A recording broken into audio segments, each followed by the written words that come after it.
Assalamualaikum warahmatullahi wabarakatuh. Bismillah, walhamdulillah, wassalatu wassalamu ala rasulillah wa ala alihi wa ashabihi wa mawalah. La hawla wa la quwata illa billah, amma ba'du. Sahabat titik B, dimanapun Anda berbahagia, dimanapun Anda berada, hari ini tanggal 31 Mei 2022.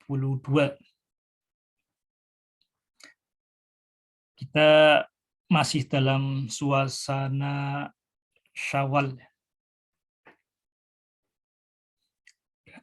Tadi di beranda Facebook mengingatkan tanggal 31 Mei ini adalah hari ulang tahun Buya Syafi'i Ma'arif. 31 Mei 1935 itu hari lahir Buya Syafi'i Ma'arif yang beberapa hari yang lalu tanggal 27 Mei sudah meninggalkan kita. Allahumma firlahu warhamhu wa'afihi wa'fu anhu. Oleh karena itu, pada kuliah titik B kali ini, kita masih melanjutkan berkaitan dengan titik B dalam perspektif Muhammadiyah. Titik B dalam perspektif Muhammadiyah. Jadi di Muhammadiyah itu ada dua sosok Buya yang mungkin paling dikenal ya, karena yang pertama Buya Hamka dan yang kedua Buya Syafi'i Ma'arif. Ada Buya yang lain, tapi kita fokus di dua Buya tadi. Pada kuliah titik B yang lalu, kita membahas sedikit berkaitan dengan pendapat Buya Hamka berkaitan dengan titik B. Jadi kalau ini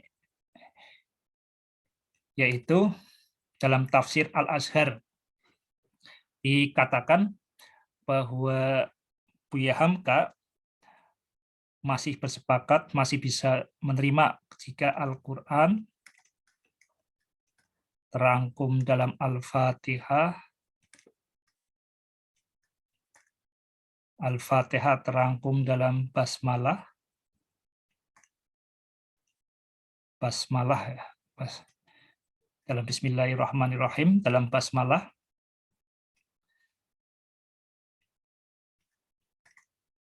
tapi tidak bisa menerima kalau kemudian dilanjutkan lagi terangkum dalam ba dan terangkum dalam titiknya ini, nuktotul ba, titiknya ba. Jadi Buya Hamka bisa menerima sampai batas ini. Dan kita tahu kalau yang selanjutnya dari ba ke nuktotul ba ini lebih banyak dikenal di kalangan sufi, di kalangan tasawuf. Buya Hamka sendiri juga seorang tasawuf ya. Tapi versi Buya Hamka itu disebut sebagai tasawuf modern. Ya, jadi mungkin sesuai dengan bukunya tasawuf modern. Sahabat bisa membaca buku beliau tasawuf modern. Menurut Buya Hamka dari ba sampai titik ba ini sudah khayal, sudah berlebihan. Jadi kalau ba ini sendiri harf ya, huruf ini nggak memiliki makna, apalagi titiknya ini tidak memiliki makna.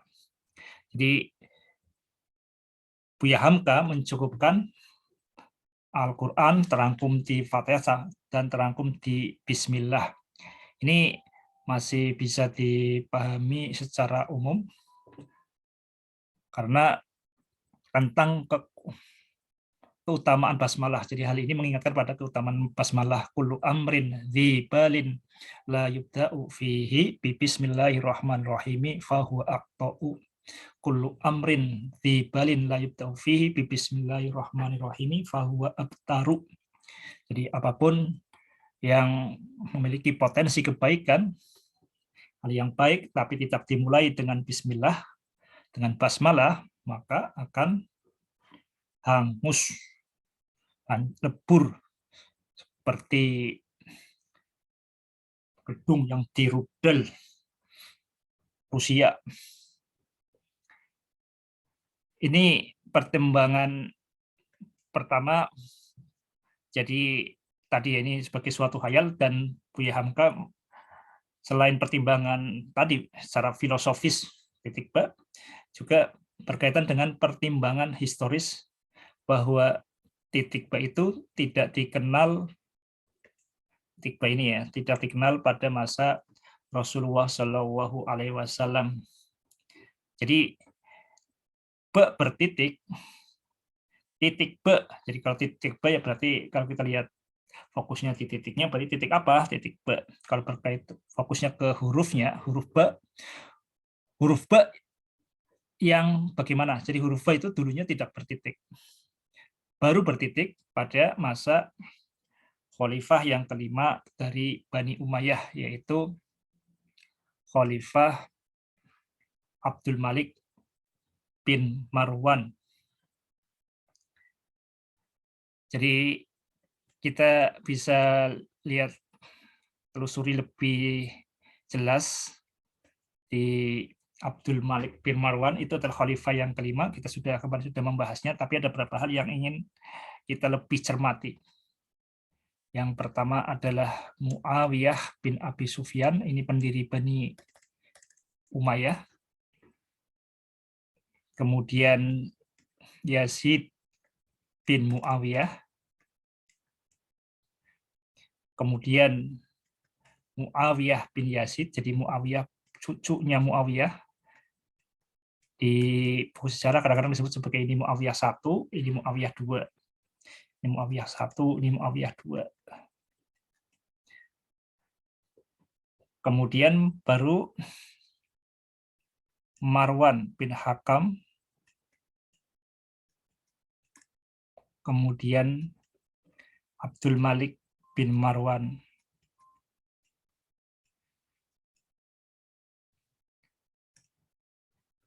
Jadi baru pada khalifah yang kelima ini, yaitu Abdul Malik bin Marwan, ini huruf ba itu bertitik.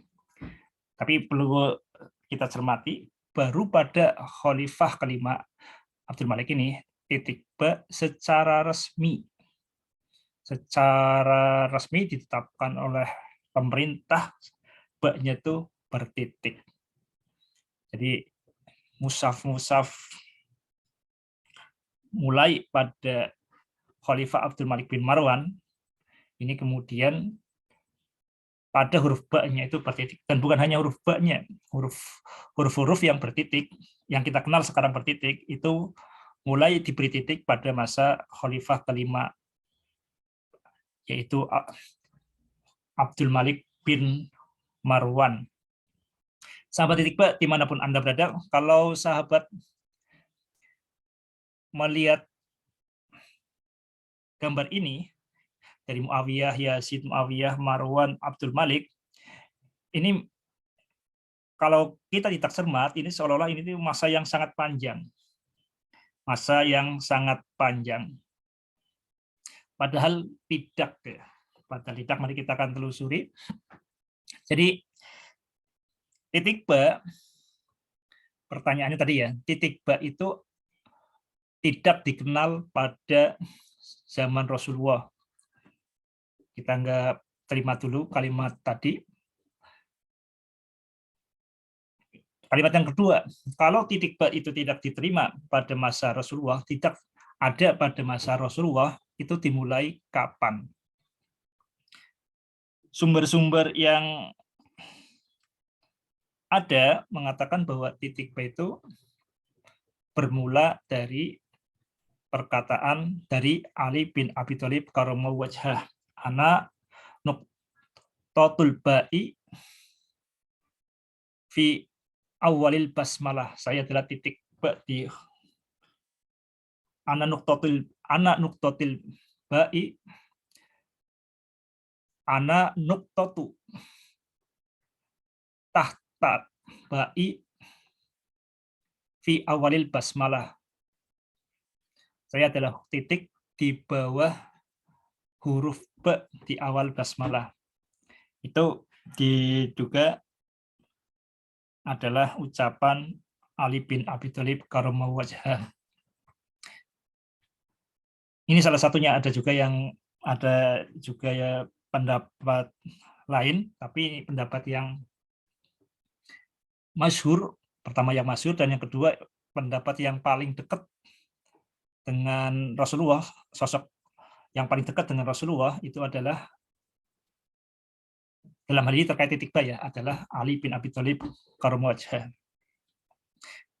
Sekarang kita akan uji seberapa mungkin bahwa titik ba itu berasal dari Ali bin Abi Thalib.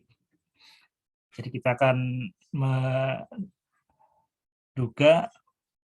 menguji hipotesis tadi, walaupun tidak sampai pada kesimpulan, setidaknya akan memberi kita wawasan. Jadi yang saya sampaikan di sini lebih banyak berkaitan dengan membuka wawasan dan melempar pertanyaan. Mudah-mudahan dari pembaca titik ba ada yang berkenan menelusurinya lebih lanjut.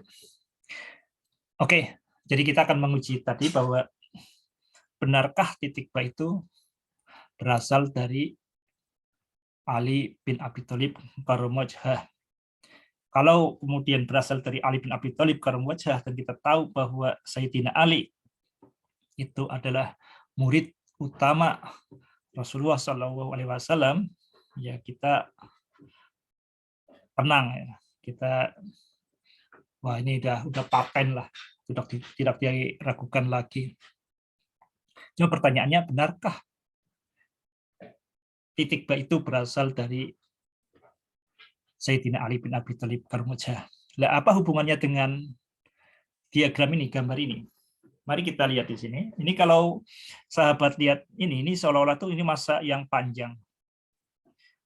Masa yang panjang, kita tahu kalau yang sezaman dengan Muawiyah, sezaman dengan Ali bin Abi Thalib adalah Muawiyah bin Abi Sufyan. Ini sezaman. Jadi kalau Ali bin Abi Thalib itu, kita lihat di sini, Ali bin Abi Thalib itu lahir tahun 599 dan meninggal dibunuh oleh Abdurrahman bin Muljam tahun 661. Ini Ali bin Abi Thalib karramallahu wajhah. Adapun sahabat Muawiyah, kita bisa lihat di sini, ini hanya berselisih waktu yang sangat pendek. Ini Muawiyah kalau tidak salah berselisih 3 tahun, 2 tahun, 3 tahun, 602, dan kemudian menjadi khalifah, ini kita anggap ini tahun 660, itu mulai di baiat ya, di baiat atau mengangkat diri atau diangkat menjadi khalifah tahun 660, sehingga waktu itu umat Islam mengalami dualisme kepemimpinan. Terjadi perang antara sahabat Ali bin Abi Thalib dan sahabat Nabi yang lain, yaitu Muawiyah bin Abi Sufyan. Ini Muawiyah itu 680. Kita bisa lihat di sini, ini usianya sebaya. Ini usianya sebaya hanya selisih 3 tahun. Kita tahu kemudian Muawiyah dilanjutkan oleh anaknya, yaitu Yazid bin Muawiyah. Ini kali pertama kekhalifahan atau pucuk pimpinan umat Islam itu melalui cara turun-temurun. Jadi ini mulai terjadi kerajaan lah. Ini Muawiyah diturunkan ke putra mahkotanya Yazid bin Muawiyah. Ini memutus tradisi yang terbentuk sebelumnya, yaitu pada masa Khalifah Khulafaur Rasyidin atau Khalifah Al-Khilafatur Rasyidah, zaman kekhalifahan yang bijaksana, yaitu Abu Bakar, Umar, Utsman, dan Ali. Ini diputus oleh Muawiyah dengan pengangkatan putranya sendiri sebagai Yazid, sebagai putra mahkota, yaitu Yazid bin Muawiyah sebagai putra mahkota. Yazid ini hanya berkuasa sekitar 3 tahun. Jadi kalau Muawiyah ini dari sekitar 20 tahun ya, 19 tahun 20 tahun, ini Muawiyah lahir 620, ini kita lihat ditulis di sini. Ini lahirnya 602. Nah, kemudian menjadi khalifah sekitar 20 tahun ya. Kita bisa nulis di sini 20 atau 61 atau 60. Kita saya 61 saja supaya ini keberlanjutan dari kepemimpinan Ali bin Abi Thalib. Ini keberlanjutan, tapi keberlanjutan yang tidak berlanjut ya. Jadi ini beda era. Jadi era sebelumnya adalah era Al-Khilafatur Rasyidah, zamannya Khulafaur Rasyidin, sedangkan berikutnya ini adalah zaman kerajaan Daulah Bani Umayyah. Yazid di sini hanya memimpin selama 3 tahun. 680 sampai 683. Kemudian meninggal dunia dan dilanjutkan oleh cucunya Muawiyah, yaitu putranya Yazid, yaitu Muawiyah bin Yazid bin Muawiyah. Cuma Muawiyah yang kedua ini sakit-sakitan, hanya bisa menjadi raja, menjadi khalifah Bani Umayyah, ini hanya berlangsung sekitar 3 bulan. Ya, kita kalau tulisnya kita emangnya kita 631 sampai 684, tapi ini sebenarnya hanya 3 bulan. Sahabat Titik Ba, dimanapun Anda berada, nah kita lihat di sini.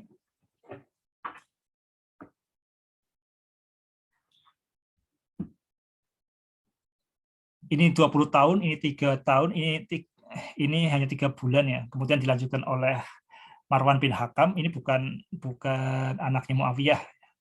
Ini kalau Marwan ini selevel kalau berkaitan dengan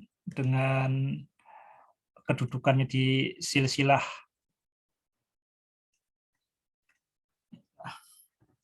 Bani Umayyah. Ini Muawiyah, Marwan itu satu level. Jadi Muawiyah, Marwan bin Hakam, dan Khalifah Utsman bin Affan itu satu level. Ini memerintah hanya 1 tahun, 684, 685. Jadi kita bisa menganggap ini fase dari Yazid, Muawiyah 2, dan Marwan ini fase transisi. Waktunya sangat pendek. Mengapa ini ditekankan? Ini ada kaitannya dengan titik B yang nanti akan kita bahas ya. Jadi kita tahu bahwa ketika Muawiyah menjadi raja, menjadi khalifah, ini ada sosok yang namanya Abul Aswad Ad-Du'ali. Abul Aswad Ad-Du'ali ini seorang gubernur di Basrah ya, ketika zaman Ali bin Abi Thalib. Dan Abul Aswad Ad-Du'ali ini adalah sosok yang diberi tugas oleh Ali bin Abi Thalib untuk merintis, mendirikan, membuat ilmu nahwu. Unhu dan nahwa. Ikutilah contoh ini, contoh yang diberikan oleh Ali bin Abi Thalib bagaimana menyusun tata bahasa Arab yang kita sebut sekarang sebagai nahwu. Ini dimulai dari Ali bin Abi Thalib memberikan tugas kepada Abul Aswad Ad-Du'ali. Dan Abul Aswad Ad-Du'ali ini diterima juga oleh Muawiyah, dan kemudian mendapatkan tugas untuk membuat nuqatul i'rab. Jadi supaya pembacaan Al-Qur'an berkaitan dengan i'rab. Jadi kan kita kalau setelah huruf jer dibaca kasroh, setelah huruf nasab dibaca fathah ya. Jadi itu berkaitan dengan perubahan akhir kata, itu namanya i'rab. Nah, itu i'rab itu ditandai dulu dengan titik. Dengan titik itu dilakukan oleh Abul Aswad Ad-Du'ali pada masa Muawiyah. Jadi nuqatul i'rab. Nuqatul i'rab. Jadi titik i'rab ini disusun oleh Abul Aswad Ad-Du'ali. Nah, Abul Aswad Ad-Du'ali ini adalah murid dari Ali bin Abi Thalib karramallahu wajhah. Sahabat titik ba, dimanapun Anda berada, dan kita tahu yang titik ba itu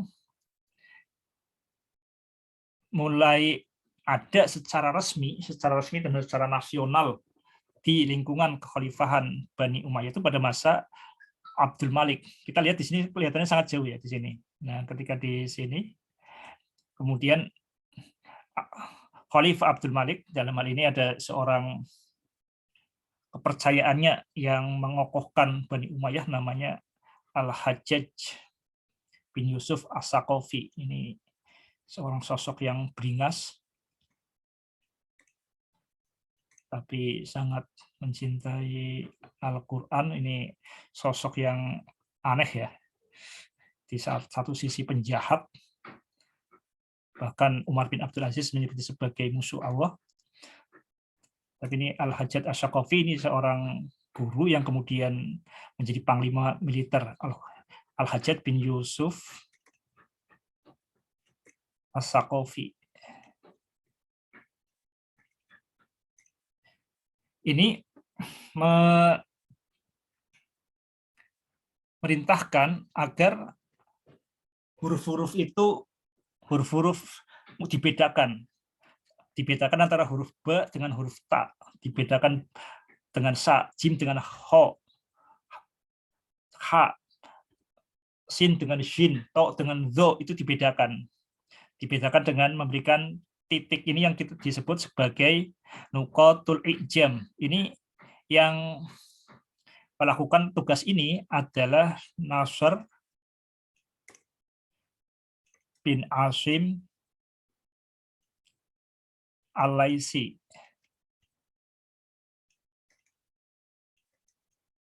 Nasr bin Asim Al-Laisi. Dan ini Nasr bin Asim Al-Laisi ini adalah murid dari Abul Aswad Ad-Du'ali.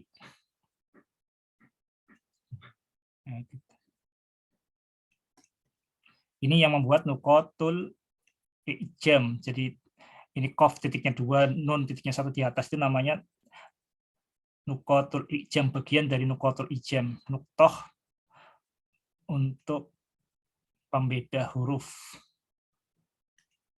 Nuqatul i'jam. Tadi kan kalau yang nuqatul i'rab itu nuqtoh untuk membedakan i'rab, perubahan akhir kata. Ini tidak terpikir kalau kita membayangkan bahwa Yazid, Muawiyah, Marwan ini memerintah dalam waktu yang lama. Jadi ini hanya waktu yang sangat singkat, dan kita tahu Abul Aswad Ad-Du'ali ini adalah sosok yang panjang umur. Ini sebaya dengan Ali, sebaya dengan Muawiyah. Ini lahir 603 dan meninggal Nawabah tahun 688. Kita bisa lihat di sini, ini 688. Ini bahkan di Marwan bin Hakam sudah meninggal, ini Abul Aswad Ad-Du'ali masih hidup. Jadi ini bahkan pada masa Abdul Malik pun dia masih hidup, 685 sampai 695 kalau tidak salah ya. Lebih. Jadi 20 tahun lagi juga. Ini 685 sampai 705. Jadi Abul Aswad Ad-Du'ali ini masih hidup pada masa Abdul Malik bin Marwan. Jadi ketika Abdul Malik memerintah sudah 3 tahun, nah itu Abul Aswad Ad-Du'ali meninggal dunia. Artinya kesinambungan titik B yang dibuat oleh Nasr bin Asim Al-Laisi ini sangat jelas ya, ini bersambung keilmuannya kepada Ali bin Abi Thalib. Jadi Nasr bin Asim Al-Laisi memberi titik B pada huruf B, pada huruf ta, ya pada huruf yang lain ya. Berarti kita fokus gini di titik B, ini berarti dibuat oleh Nasr bin Asim Al-Laisi. Nah, siapakah Nasr bin Asim Al-Laisi? Ini adalah murid dari Abul Aswad Ad-Du'ali. Nah, tentu pembuatan titik itu nggak asal buat ya. Ini supaya bisa diterima oleh masyarakat, ya harus memiliki dasar. Harus memiliki dasar yang ilmiah, tidak asal memberi titik. Walaupun simbol itu sebenarnya tidak perlu alasan, ya sekarang kita menggunakan X untuk variabel X, Y, Z, X, Y. Nah, kenapa X itu seperti ini? Kenapa Y seperti ini? Kenapa ini disebut X? Ya, itu nggak perlu alasan. Yang penting digunakan konsisten ya. Walaupun simbol itu muncul tanpa alasan, termasuk nama Anda, misalkan nama Anda Jokowi. Ya itu sebenarnya tidak penting alasannya kenapa Jokowi diberi nama Jokowi. Yang penting kemudian adalah konsisten, namanya tidak diubah-ubah. Jadi semua simbol itu sebenarnya tidak muncul, alasannya tidak penting. Pertama itu, simbol itu alasan sebenarnya tidak penting. Alasan dibalik simbol tidak penting. Yang penting adalah konsistensi penggunaannya. Ini. Tapi faktanya ketika memunculkan simbol itu hampir tidak mungkin tanpa alasannya. Kenapa bendera Indonesia merah putih? Ya itu sebenarnya kan nggak penting ya, kenapa itu? Ya karena sudah disepakati merah putih. Tapi sebenarnya ketika kemudian dipilih merah putih itu pasti ada sejarahnya. Nah, kenapa diberi titik? Kenapa titiknya di bawah?